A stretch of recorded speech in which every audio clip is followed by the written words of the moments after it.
Alright, we are finally back to another bobber build video. If you've been watching along, remember we left off at the wiring harness. We had a pretty big mess going on here and I just couldn't tackle it myself, so we have a whole new wiring harness coming from MOTO.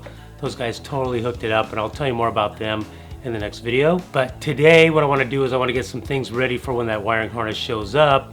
There's a couple of elements that I need to mount onto the frame that I can't put into the oil tank here, and I want to get that handled. I've also been wanting to get the bike more level. Right now the forks are too long, so I want to lower those down. So first thing I'm going to do is I'm going to measure this distance here, then I'm going to pull the handlebars off and then pull out the fork springs, drop the front end out until it stops. That will allow me to figure out how much I can lower the forks and still have some suspension left. What I've done here is I've got a piece of wood here touching the frame, coming down, it's on a jack. So I got the front end jacked up so when I do pull the springs out, it doesn't just fall down. I couldn't put the jack underneath the motor because it would have just been resting on this oil pan here, and that's just not a good place to jack up your bike. Let's get that measurement, get the bars off, get the springs out, get busy. If you are new here and you don't know already, we're giving this bike away at the end of the build. Just go to this link right here, patreon.com/MOTOPilot. Sign up and you can qualify to win, along with a full set of Speed and Strength riding gear. Second place gets any helmet they want from Speed and Strength. And third place wins this FreeCom 4 Plus from Cardo Bluetooth helmet communication system. So be sure to go over there and sign up. Let's get busy. Alright, so from the top of the fork to the bottom of the triple clamp, we are at 8 1/4 inches. Then we'll drop this down by taking the springs out and take another measurement. I'm going to loosen these bolts here to get the fork caps loose. Look at the size of that Allen head. That is huge. So what I did was I took a bolt and I ground it down a little bit to fit in the hex. Then I welded a nut to the other end to use this as my makeshift tool to get the fork caps loose. So let's pop these out and get the springs out.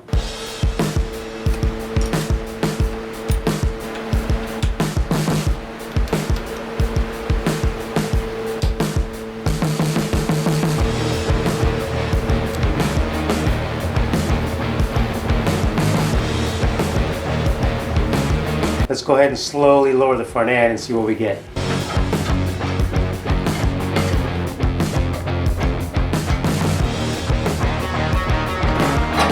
So at full extension we had 8 1/4 inches. Now we have 3 inches. So that'll be 5 1/4 inches of travel. So if I drop the bike 2 1/2 inches, we'll have 2 3/4 inches of travel left. So the next step is I'm going to pull the front wheel, pull the forks out of the triple clamp.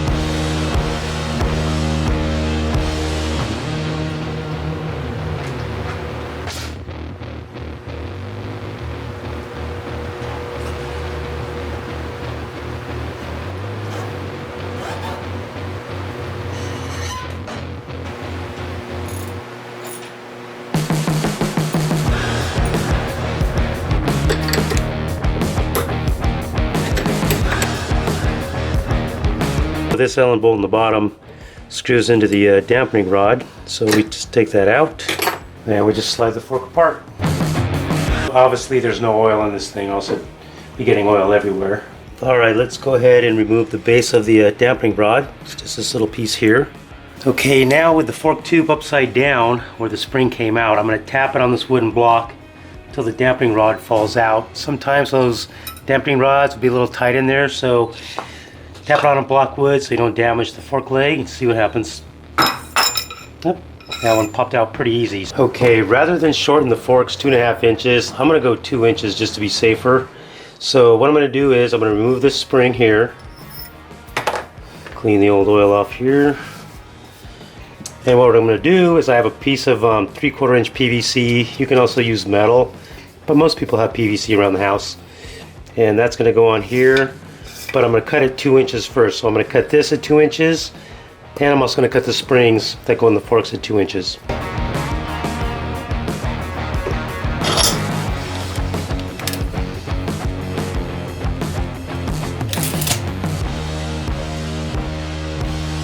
The tape on here just helps me make a straighter cut.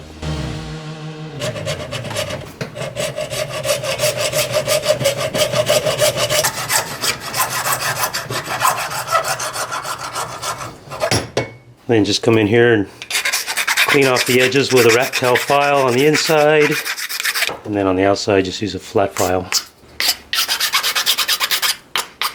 Now we just take our 2-inch length of PVC, slide it on the dampening rod, put the spring back in place, drop this back inside the fork from the top.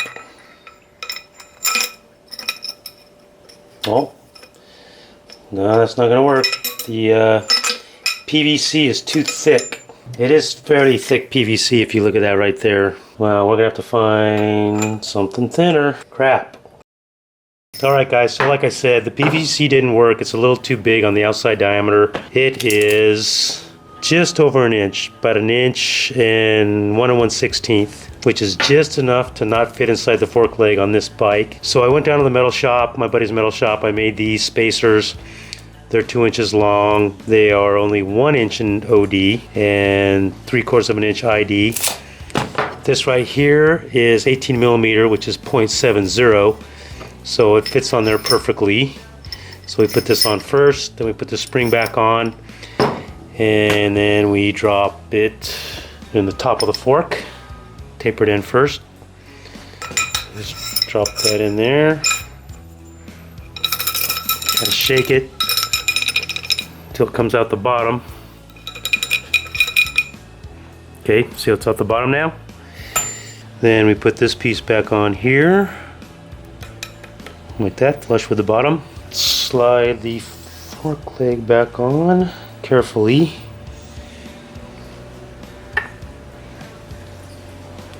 Nice and slow until it bottoms out. You always want to check this washer on here. It's got a brass washer on this bolt here. I think I'm going to get new washers for this before I do a final assembly. But for now, I'm going to put it together just so I can check the shortness of the leg. Normally you might want to put Loctite on this too, but I'm going to take this out later and put a new washer on it, so I'm not too worried about that. Just snug it. Let's check the length. Okay, so this one is fully extended now. Let's match it up with this one here at the fork seal height. You can see here this one stops right here, so it's definitely 2 inches shorter.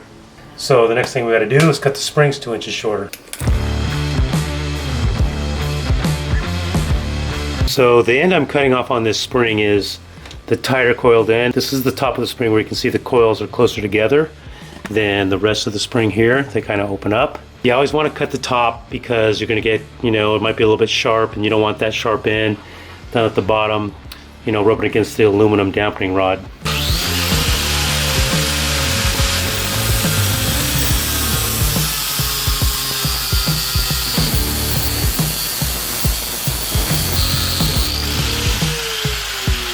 Now I just want to take a file here, knock off any burrs.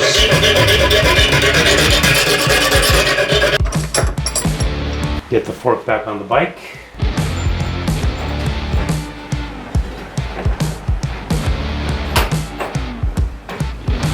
I can only have the fork stick up about 1/8 of an inch, a little over 1/8 of an inch, maybe 3/16 of an inch above the top triple clamp because of my handlebar clearance. Just snug that for now, and there we go. Shorter forks. Drop the spring back in, cut side at the top. You can see the spring stops right at the top of the fork, just like it did before. And then let's just put the cap back on.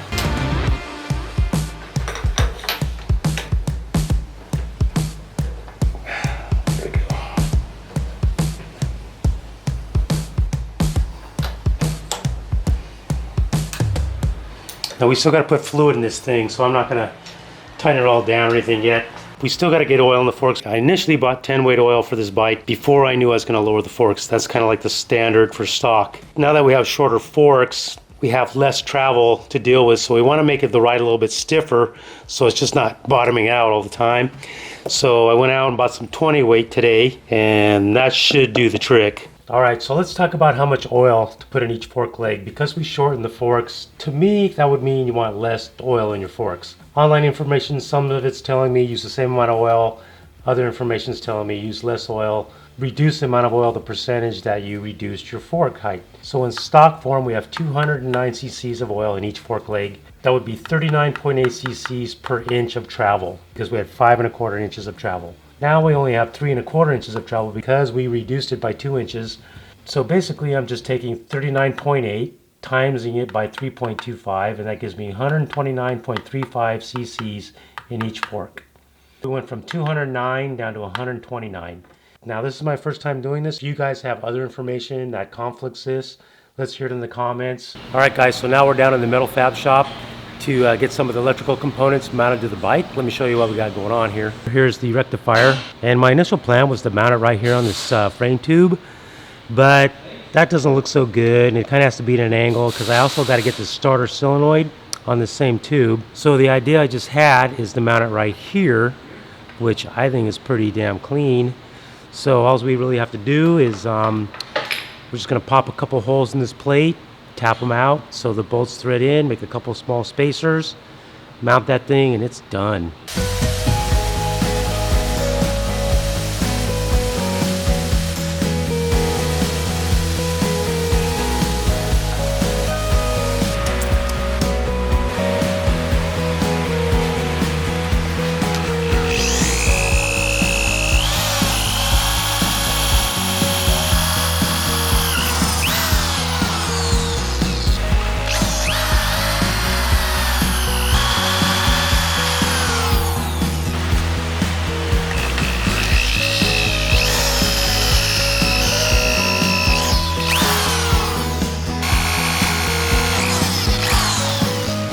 Alright, this right here is a tapered bit just to help the tap get started in the hole. So you just want to give the hole a little bit of a taper.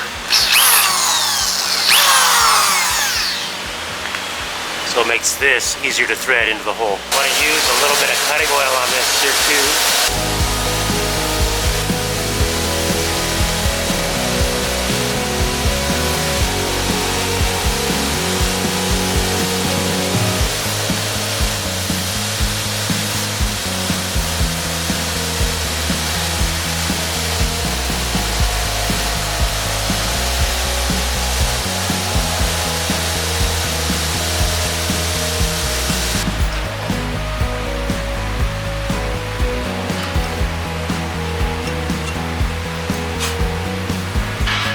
So now we have a very nice 1/4-28 fine thread hole.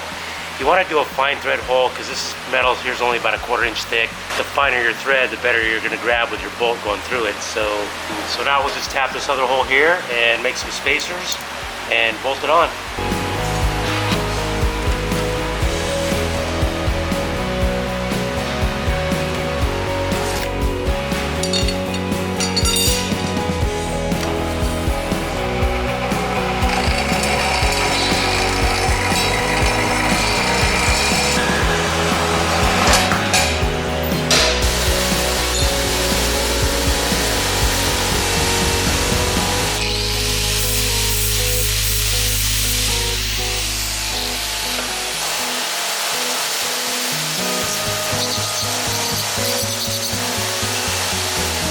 Alright guys, we got our holes all tapped, so we got our spacers cut.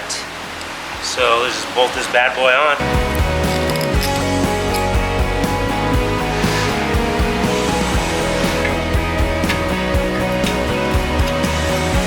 I'll come back and Loctite this later. I didn't bring any with me to the shop today.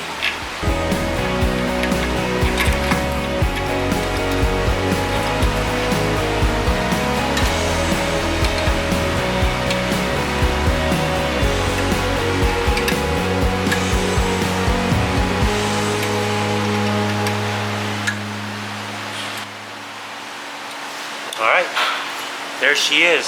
I love it. Alright, there's just two other things I wanted to get mounted today. One is the starter solenoid, and I was going to mount this down on the frame, but I went ahead and ordered a new one of these today from Revival. They have a really cool, more modern one that's easier to mount. This thing would have been kind of a pain to mount because it's round and doesn't have any mounting brackets or anything, so I'm going to toss this one.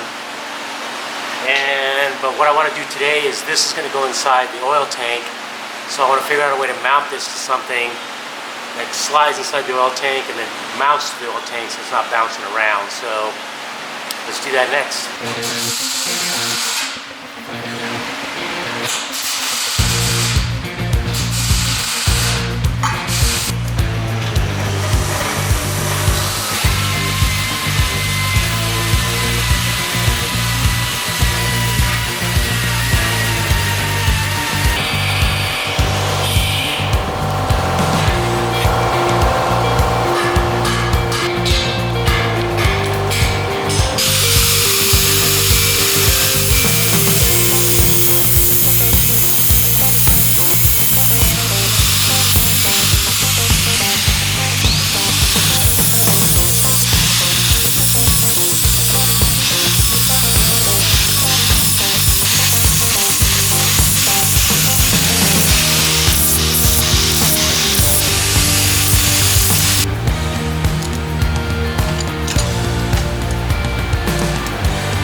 Alright, we got the bike back in the trailer, ready to drag this bad boy home. It's been a long hot day.